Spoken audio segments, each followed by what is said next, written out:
Bonjour, c'est Blandine de Maman Poule. Aujourd'hui, je vais vous parler d'un ingrédient cosmétique dont on entend de plus en plus parler, qui est le phénoxyéthanol. Le phénoxyéthanol, c'est un conservateur qu'on utilise en cosmétique, notamment dans les lingettes pour bébés. Un conservateur, c'est un produit donc, qui permet l'utilisation du cosmétique dans des meilleures conditions possibles en évitant l'apparition de bactéries et de moisissures. Donc ça permet une meilleure utilisation, notamment sur des paquets de lingettes qui sont jamais fermés de façon hermétique et dans lesquels peuvent se développer tout un tas de moisissures. Et nous, maman, on n'a pas envie de nettoyer notre bébé, le visage ou le change, avec un produit qui soit plein de bactéries. Donc on utilise des conservateurs, notamment le phénoxyéthanol, de ce point de vue-là.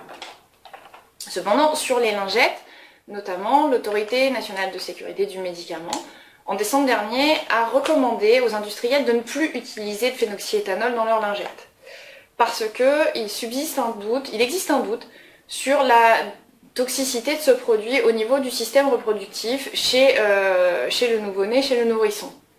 Donc du coup, en vertu du principe de précaution, l'ANSM a décidé de recommander aux industriels de ne plus en utiliser dans les lingettes et de limiter l'utilisation dans les autres produits cosmétiques, d'abaisser le seuil de 1% actuellement à 0,4%.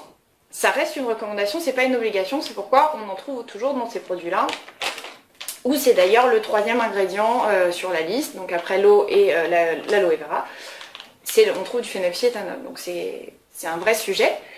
Et notamment, c'est aussi un produit qui fait partie d'une famille chimique qui s'appelle les éthers de glycol.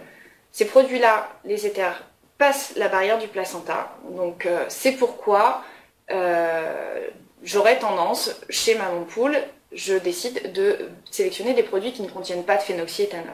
S'ils sont sujets à controverse pour le nouveau-né, ils le sont d'autant plus pour le fœtus, à mon sens.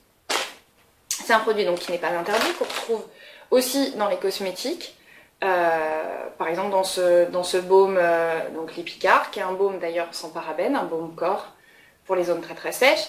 On le retrouve dans le dernier ingrédient, dans les des ingrédients derniers. Comment savoir s'il y a du phénoxyéthanol dans vos produits cosmétiques? C'est marqué en toutes lettres sur la liste des ingrédients, phénoxyéthanol. Donc c'est assez simple de le voir. Et pourquoi on en utilise dans ce baume? Parce que quand on applique du baume, donc on s'en met directement là, on est en contact directement avec l'applicateur. Si on n'a pas des mains très propres, il peut se développer des bactéries au niveau de l'application. Donc la prochaine fois, s'il n'y avait pas de conservateur, on se mettrait directement dans la crème pleine de bactéries. Voilà. Dans ce produit-là aussi, tout simplement, en cherchant dans ma salle de bain, donc on trouve un produit qui est sans parabènes et qui contient donc du phénoxyéthanol comme conservateur dans la formulation.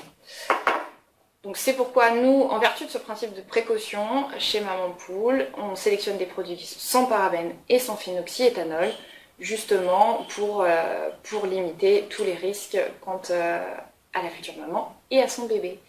Voilà, si vous avez des questions sur ce produit ou d'autres ingrédients, n'hésitez pas à me les poser en commentaire, j'y répondrai avec plaisir. Vous pouvez retrouver nos autres vidéos sur la chaîne YouTube de Maman Poule, nous suivre sur Facebook et Twitter, et aussi sur mamanpoule.com. À très bientôt, merci.